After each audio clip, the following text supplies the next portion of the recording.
प्यारे देशवासियों, नमस्कार। आज से 5 साल पहले आप सबने मुझ पर अपार भरोसा जताया था और अपने निर्वाचित जनप्रतिनिधियों के माध्यम से मुझे भारत के राष्ट्रपति के रूप में चुना था। आज मेरा कार्यकाल पूरा हो रहा है। इस अवसर पर मैं आप सभी के साथ कुछ बातें साझा करना चाहता हूँ। सबसे पहले मैं आप सभी देशवासियों के प्रति तथा आपके जनप्रतिनिधियों के प्रति हार्दिक कृतज्ञता व्यक्त करता हूँ। पूरे देश में अपनी यात्राओं के दौरान नागरिकों के साथ हुए संवाद और संपर्क से मुझे निरंतर प्रेरणा मिलती रही। छोटे छोटे गांवों में रहने वाले हमारे किसान और मजदूर भाई बहन, नई पीढ़ी के जीवन को संवारने वाले हमारे शिक्षक, हमारी विरासत को समृद्ध बनाने वाले कलाकार, हमारे देश के विभिन्न आयामों का अध्ययन करने वाले विद्वान, देश की समृद्धि बढ़ाने वाले उद्यमी, देशवासियों की सेवा करने वाले डॉक्टर व नर्स, राष्ट्र निर्माण में संलग्न वैज्ञानिक व इंजीनियर, देश की न्याय व्यवस्था को योगदान देने वाले न्यायाधीश व अधिवक्ता, प्रशासन तंत्र को सुचारू रूप से चलाने वाले सिविल सर्वेंट्स, हर वर्ग को विकास से जोड़ने में सक्रिय हमारे सामाजिक कार्यकर्ता, भारतीय समाज में आध्यात्मिक प्रवाह को बनाए रखने वाले सभी पंथों के आचार्य व गुरुजन, आप सभी ने मुझे अपने कर्तव्यों का निर्वहन करने में भरपूर सहयोग दिया है। संक्षेप में कहूँ तो समाज के सभी वर्गों का मुझे पूरा सहयोग, समर्थन व आशीर्वाद मिला है। मेरे मनो मस्तिष्क में वे सभी क्षण विशेष रूप से अंकित रहेंगे जब मेरी मुलाकात अपनी सेनाओं, अर्धसैनिक बलों तथा पुलिस के बहादुर जवानों से होती थी। उन सभी में देश प्रेम की अद्भुत भावना देखने को मिलती है। अपनी विदेश यात्राओं के दौरान जब भी प्रवासी भारतीयों के साथ मेरा मिलना हुआ, हर बार मुझे मातृभूमि के प्रति उनके गहरे प्यार और अपनेपन का एहसास हुआ। देश के सर्वोच्च नागरिक पुरस्कार समारोहों के दौरान मुझे अनेक असाधारण प्रतिभाओं से मिलने का अवसर मिला। वे सभी पूरी लगन, अटूट समर्पण और दृढ़ निष्ठा के साथ एक बेहतर भारत के निर्माण में सक्रिय हैं। इस प्रकार अनेक देशवासियों से मिलने के बाद मेरा यह विश्वास और भी दृढ़ हुआ कि हमारे निष्ठावान नागरिक ही वास्तविक राष्ट्र निर्माता हैं और वे सभी भारत को बेहतर बनाने के लिए प्रयासरत हैं। ऐसे सभी निष्ठावान देशवासियों के हाथों में हमारे महान देश का भविष्य सुरक्षित है। प्यारे देशवासियों, अपने इन अनुभवों से गुजरते हुए अक्सर मुझे अपना बचपन भी याद आता रहा है कि किस तरह महत्वपूर्ण ऐतिहासिक घटनाएं हमारे व्यक्तिगत जीवन को प्रभावित करती रहीं। जब अपने छोटे से गांव में एक साधारण बालक के नज़रिए से मैं जीवन को समझने की कोशिश कर रहा था, तब देश को आज़ादी हासिल किए हुए कुछ ही साल हुए थे। देश के पुनर्निर्माण के लिए लोगों में एक नया जोश दिखाई देता था। उनकी आंखों में नए सपने थे। मेरे दिलो दिमाग में भी एक धुंधली सी कल्पना उभर रही थी कि एक दिन शायद मैं भी अपने देश के निर्माण में भागीदारी कर सकूंगा। कच्चे घर में गुजर बसर करने वाले एक परिवार के मेरे जैसे साधारण बालक के लिए हमारे गणतंत्र के सर्वोच्च संवैधानिक पद के बारे में कोई भी जानकारी होना कल्पना से परे था। लेकिन यह भारत के लोकतंत्र की ताकत है कि इसमें हर नागरिक के लिए ऐसे रास्ते खुले हैं जिन पर चलकर वह देश की नियति को संवारने में अपनी महत्वपूर्ण भूमिका निभा सकता है। कानपुर देहात जिले के परौख गांव के अति साधारण परिवार में पला बढ़ा वह रामनाथ कोविंद आज आप सभी देशवासियों को संबोधित कर रहा है। इसके लिए मैं अपने देश की जीवंत लोकतांत्रिक व्यवस्था की शक्ति को सत सत नमन करता हूँ। चूँकि मैंने अपने गांव का उल्लेख किया है, तो मैं इस बात का भी उल्लेख करना चाहूँगा कि राष्ट्रपति के कार्यकाल के दौरान अपने पैतृक गांव का दौरा करना और अपने कानपुर के विद्यालय में वयोवृद्ध शिक्षकों के पैर छूकर उनका आशीर्वाद लेना मेरे जीवन के सबसे यादगार पलों में हमेशा शामिल रहेंगे। इसी साल प्रधानमंत्री जी भी मेरे गांव परौंख आए और उन्होंने मेरे गांव की धरती का मान बढ़ाया। अपनी जड़ों से जुड़े रहना भारतीय संस्कृति की विशेषता है। मैं युवा पीढ़ी से यह अनुरोध करूंगा कि अपने गांव या नगर और अपने विद्यालयों तथा शिक्षकों से जुड़े रहने की इस परंपरा को आगे बढ़ाते रहें। प्यारे देशवासियों, आजकल सभी देशवासी आज़ादी का अमृत महोत्सव मना रहे हैं। अगले महीने हम सब भारत की आज़ादी की 75वीं वर्षगांठ मनाएंगे। हम 25 वर्ष की अवधि के उस अमृत काल में प्रवेश करेंगे जो स्वतंत्रता के शताब्दी वर्ष अर्थात 2047 में पूरा होगा। ये विशेष ऐतिहासिक वर्ष हमारे गणतंत्र के प्रगति पथ पर मील के पत्थर की तरह है।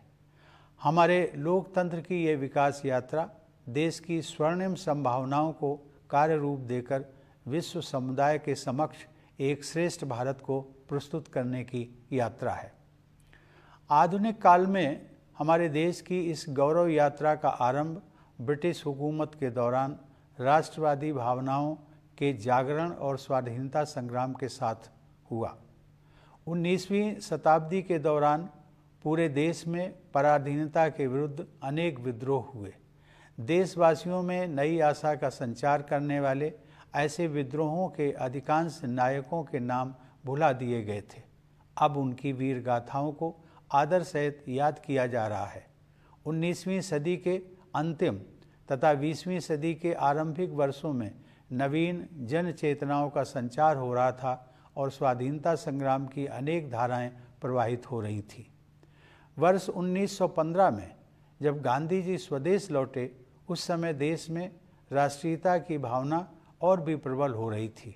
अनेक महान जन नायकों की उज्ज्वल आकाश गंगा का जैसा प्रकाश हमारे देश को 20वीं सदी के आरंभिक दशकों में प्राप्त हुआ, वह विश्व इतिहास में अतुलनीय है।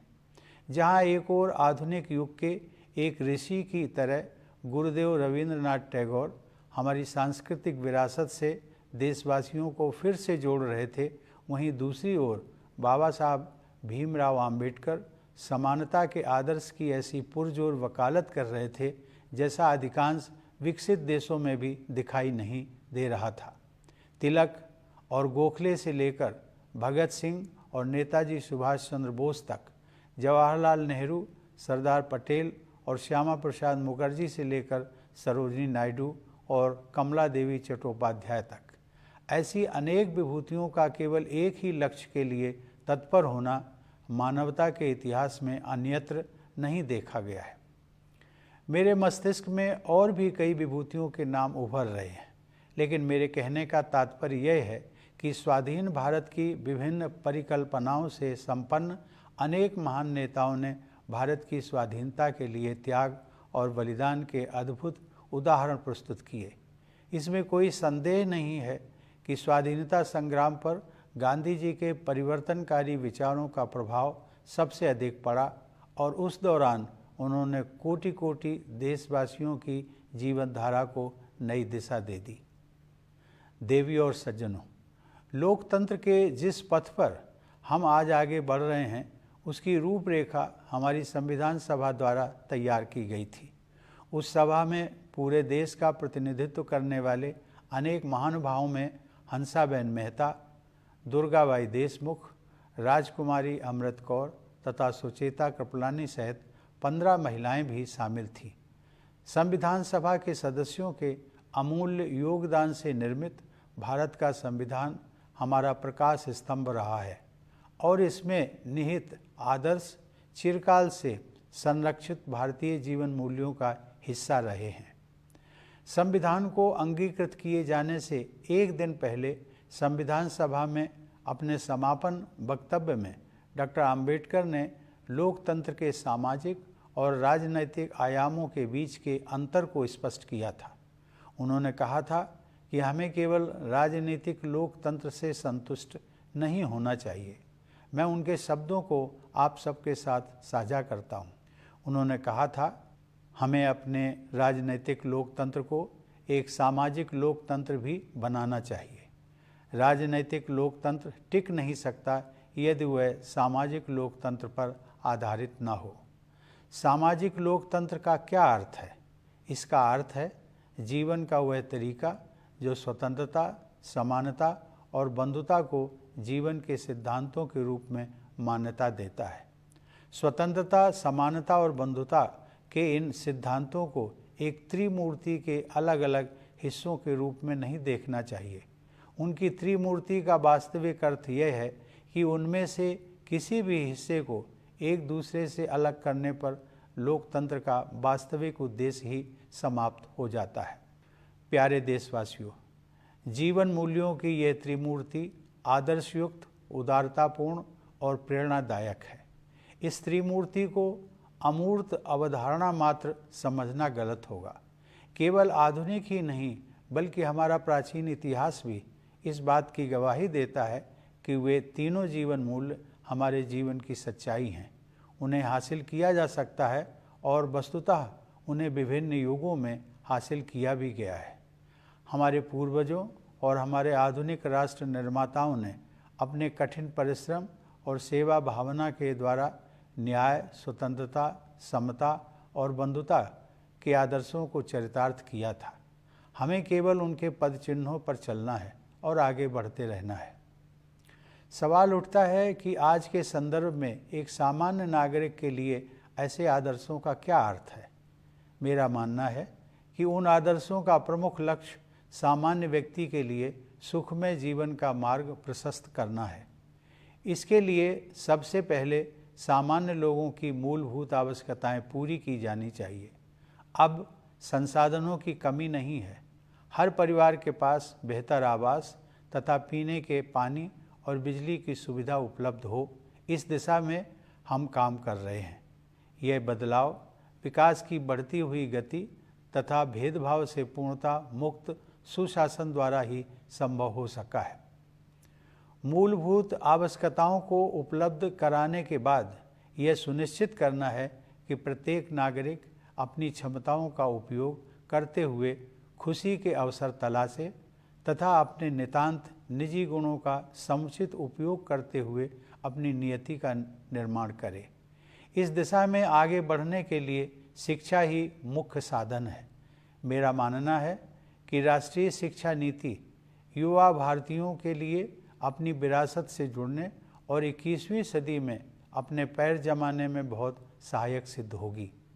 उनके विकासमान भविष्य के लिए अच्छी स्वास्थ्य सेवाएं अनिवार्य हैं। कोविड की वैश्विक महामारी ने सार्वजनिक स्वास्थ्य सेवा के बुनियादी ढांचे में और भी अधिक सुधार की आवश्यकता को रेखांकित किया है। मुझे खुशी है कि सरकार ने इस कार्य को सर्वोच्च प्राथमिकता दी है। शिक्षा और स्वास्थ्य सेवाओं का लाभ उठाते हुए हमारे देशवासी सक्षम बन सकते हैं और आर्थिक सुधारों का लाभ लेकर अपने जीवन निर्माण के लिए सर्वोत्तम मार्ग अपना सकते हैं। 21वीं सदी को भारत की सदी बनाने के लिए हमारा देश सक्षम हो रहा है, यह मेरा दृढ़ विश्वास है। प्यारे देशवासियों, अपने कार्यकाल के 5 वर्षों के दौरान मैंने अपनी पूरी योग्यता से अपने दायित्वों का निर्वहन किया है। मैं doctor Rajendra Prasad, doctor S Radhakrishnan और डॉक्टर APJ अब्दुल कलाम जैसी महान विभूतियों का उत्तराधिकारी होने के नाते बहुत सचेत रहा हूँ। जब मैंने राष्ट्रपति भवन में प्रवेश किया था तब मेरे तत्कालीन पूर्ववर्ती श्री प्रणब मुखर्जी ने भी मेरे कर्तव्यों के बारे में मुझे बुद्धिमत्तापूर्ण सुझाव दिए। फिर भी जब कभी मुझे किसी तरह का संशय हुआ तब मैंने गांधी जी का और उनके द्वारा सुझाए गए मूल मंत्र का सहारा लिया। गांधी जी की सलाह के मुताबिक सबसे अच्छा मार्गदर्शक सिद्धांत यह था कि हम सबसे गरीब आदमी के चेहरे को याद करें और खुद से ये सवाल पूछें कि हम जो कदम उठाने जा रहे हैं क्या वह उस गरीब के लिए सहायक होगा। मैं गांधी जी के सिद्धांतों पर अपने अटूट विश्वास को दोहराते हुए आप सबसे ये आग्रह करूंगा कि आप प्रतिदिन कुछ मिनटों के लिए ही सही गांधी जी के जीवन और शिक्षाओं पर अवश्य विचार करें। प्यारे देशवासियों, हम सब के लिए माता की तरह पूज्य प्रकृति गहरी पीड़ा से गुजर रही है। जलवायु परिवर्तन का संकट हमारी धरती के भविष्य के लिए गंभीर खतरा बना हुआ है। हमें अपने बच्चों की खातिर अपने पर्यावरण, अपनी ज़मीन, हवा और पानी का संरक्षण करना है। अपनी दिनचर्या में तथा रोज़मर्रा की चीज़ों का इस्तेमाल करते समय हमें अपने पेड़ों, नदियों, समुद्रों और पहाड़ों के साथ साथ अन्य सभी जीव जंतुओं की रक्षा के लिए बहुत सावधान रहने की ज़रूरत है। प्रथम नागरिक के रूप में यदि अपने देशवासियों को मुझे कोई एक सलाह देनी हो तो मैं यही सलाह दूंगा।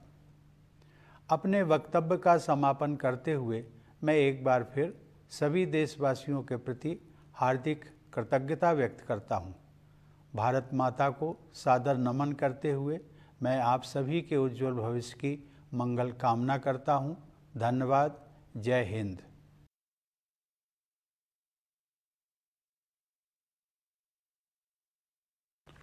Dear fellow citizens, Namaskar. 5 years ago, you had reposed immense trust in me and chose me as the President of India through your elected representatives. As I demit my office at the end of my term, I wish to share a few ideas with you all. Let me begin by expressing my deep gratitude to all fellow citizens and elected representatives. I have been inspired and energized by my interactions with citizens during my visits across the country.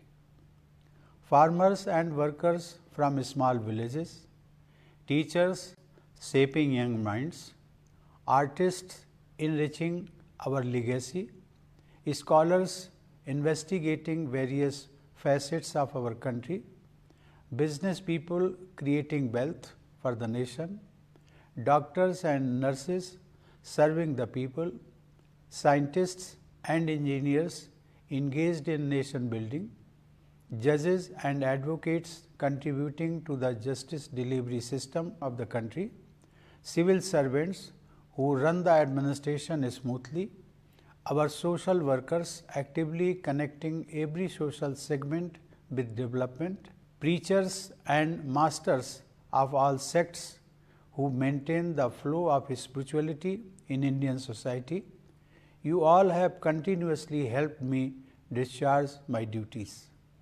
In short, I received full cooperation, support and blessings from all sections of society. I will especially cherish the occasions when I had an opportunity to meet our brave Jawans of the armed forces, paramilitary forces and the police. Their patriotic zeal is as amazing as it is inspiring. During my visits abroad, whenever I spoke with members of the Indian diaspora, I found their love and concern for the homeland very touching. During investiture of civil awards, I had an opportunity to meet some of the most exceptional minds at work. With diligence and dedication, they are busy creating a better tomorrow for their fellow Indians. All these reaffirm the belief that the nation is after all composed of its citizens, and with each of you striving to make India better and better. The nation's great future is secure. These experiences remind me of my childhood and how grand historical events shape our individual lives. When I was growing up in a small village, the nation had only recently achieved independence. There was a fresh wave of energy to rebuild the country. There were new dreams. I too had a dream that one day I would be able to participate in a meaningful way in this nation building exercise. A young boy living in a mud house could not have any idea about the highest constitutional office of the Republic. But it is the testament to the strength of India's democracy that it has created pathways to let each citizen take part in the shaping of our collective destiny. If that Ramnath Kovind from village Paronk is addressing you today, it is solely thanks to the inherent power of our vibrant democratic institutions. Since I have mentioned my village, let me also add here that among the most memorable moments of my life has been visiting my home during my term and touching the feet of my teachers at Kanpur to seek their blessings. This year, the Prime Minister also honored my village, Paronk, with his visit. This connection with our roots has been the essence of India. I would request the younger generation to continue this tradition of staying connected with their village or town, their schools and teachers. Dear citizens, the nation has been celebrating Azadi Ka Amrit Mahotsav. Next month, we will celebrate the 75th anniversary of independence. We will enter the Amrit Kal, the 25-year period leading to the centenary of independence. These anniversaries are milestones on the journey of the Republic, a journey to discover its potential and to offer its best to the world. In modern times, the glorious journey of our country commenced with the awakening of nationalist feelings during colonial rule and the launch of the freedom struggle. There were many uprisings across the country in the 19th century. The names of many of the heroes who brought hopes of a new dawn have long been forgotten. Contributions of some of them have come to be appreciated only in recent times. Around the turn of the century, the various struggles were coming together, creating a new consciousness. When Gandhiji returned to the motherland in 1915, the nationalist fervor was gaining momentum. I have always strongly believed that no other country has been as fortunate as India in having a galaxy of leaders, each of whom was an exceptional mind within a span of a few decades in the early 20th century. Gurudev Rabindranath Tagore, like a modern-day rishi, was at work to help us find our cultural roots again, while Babasaheb Bhimrao Ambedkar was vigorously advocating the cause of equality that was unheard of in most advanced countries. From Tilak and Gokhale to Bhagat Singh and Netaji, from Jawaharlal Nehru, Sardar Patel and Shyama Prasad Mukherjee to Sarojini Naidu and Kamala Devi Chattopadhyay, nowhere in the history of humankind have so many great minds come together for a common cause. So many more names flash across my mind, but the point I wish to make is that a diverse range of great leaders with their diverse range of ideas for an independent India had made huge sacrifices for the freedom movement. Gandhiji, of course, was the one whose transformative ideas influenced the outcome the most and who changed so many lives in the process. The formal map for the democratic path we all have been navigating was drafted by the Constituent Assembly. It included great minds from across the country, including 15 remarkable women such as Hansaben Mehta, Durgabai Deshmukh, Rajkumari Amrit Kaur and Sucheta Kripalani. The constitution they prepared, with invaluable contributions from each of them, has been our guiding beacon. Values enshrined in it have been part of the Indian ethos since time immemorial. In his concluding remarks in the Constituent Assembly before the Constitution was adopted, Dr. Ambedkar had pointed out the distinction between two kinds of democracy. He had said, "We must not be content with mere political democracy." I quote, "We must make our political democracy a social democracy as well. Political democracy cannot last unless there lies at the base of it social democracy." What does social democracy mean? It means a way of life which recognizes liberty, equality, and fraternity as the principles of life. These principles of liberty, equality, and fraternity are not to be treated as separate items in a trinity. They form a union of trinity in the sense that to divorce one from the other is to defeat the very purpose of democracy." Unquote. Dear fellow citizens, this trinity of ideals is lofty, noble, and uplifting.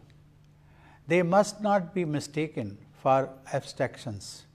Our history, not only of modern times but also from ancient times, reminds us that they are real, that they can be realized, and indeed have been realized in different eras. Our ancestors and founders of our modern nation exemplified the meaning of justice, liberty, equality, and fraternity with hard work and an attitude of service. We only have to follow in their footsteps and keep walking. And what do such ideals mean for a common citizen today? I believe the chief goal is to help them discover the joy of living. For that, first of all, their basic necessities must be taken care of. We have indeed come a long way from the days of shortages of resources. We are working with the objective of providing better housing and access to drinking water and electricity for every family. This change has been made possible by the momentum of development and good governance which knows no discrimination. Once the basic necessities are taken care of, the next requirement is to let each citizen pursue happiness by discovering their potential and letting them do what they alone are destined to do. Here, education is the key. I believe the national education policy will go a long way in making it possible for young Indians to connect with their heritage and also find their feet in the 21st century. To let them flourish tomorrow, health care is essential. The pandemic has underlined the need to further improve the public health care infrastructure. I am glad that the government has accorded top priority to this task. Once education and health care are in place, economic reforms will let citizens find the best course for their lives. I firmly believe that our country is getting equipped to make the 21st century the century of India. Dear citizens, during the 5 years of my term, I have discharged my responsibilities to the best of my ability. I have been conscious of being a successor to great icons like Dr. Rajendra Prasad, Dr. S. Radhakrishnan, and Dr. APJ Abdul Kalam. When I entered the Rashtrapati Bhavan, my immediate predecessor, Sri Pranab Mukherjee, also shared his wise counsel with me about my duties. Still, whenever I was in doubt, I turned to Gandhiji and his famous talisman.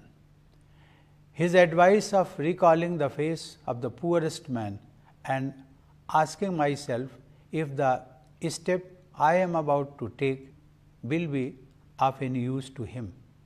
At the risk of repeating myself, I will urge you to contemplate Gandhiji's life and teachings at least for a few minutes every day. Dear fellow citizens, Mother Nature is in deep agony and the climate crisis can endanger the very future of this planet. We must take care of our environment, our land, air, and water for the sake of our children.